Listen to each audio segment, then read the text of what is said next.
ماں نہیں ساز ہوں میں ڈرامے میں آپ دیکھیں گے کہ اس کی دوسری سنوائی کا دن بھی آ جاتا ہے اور وکیل اور اسے الٹے سیدھے سوال کرتا ہے تو وہ پریشان ہو جاتی ہے۔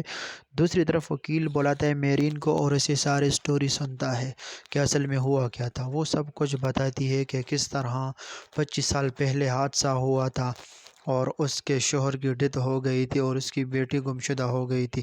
وہی بیٹی 25 سال بعد لوٹ کے آئی جو میرے بہو کی حیثیت سے میرے گھر میں آئی، میرے سلمان کی دلہن بن کر۔ لیکن سلمان میرا بیٹا نہیں تھا، وہ میری جٹھانی کا بیٹا تھا۔ لیکن اس حادثے کے بعد میری یادداشت چلی گئی تھی، مجھے کچھ بھی یاد نہیں رہا تھا کہ میری کوئی بیٹی تھی اور وہ گم ہو گئی تھی۔ میں اپنی جٹھانی کے بیٹے کو ہی اپنا بیٹا سمجھنے لگی اور ان لوگوں نے بھی مجھے اپنا بیٹا دے دیا تھا۔ اب جب کہ 25 سال بعد میری یادداشت واپس آئی ہے تو مجھے پتہ لگا ہے کہ یہ سب کچھ سلمان کا نہیں بلکہ میری بیٹی عروج کے نام پر تھا جو میرے شوہر نے اس کے نام پر کر رکھا تھا۔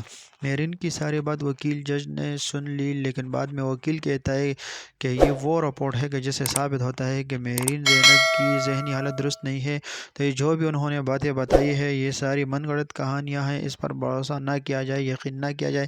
میرین کو ذہنی مریضہ ثابت کرنے کے لیے جعلی رپورٹ سلمان ادریس اور وکیل نے مل کر ہی بنائی تھی تاکہ میرین کو پاگل ثابت کر دیا جائے اور اس کی کسی بھی بات پر عدالت یقین نہ کرے۔ ادھر میں جب میرین بھی پریشان ہوتا ہے اور ساتھ میں وکیل بھی پریشان ہوتا ہے کہ اب یہ روبوٹس والا معاملہ کہاں سے آتا ہے۔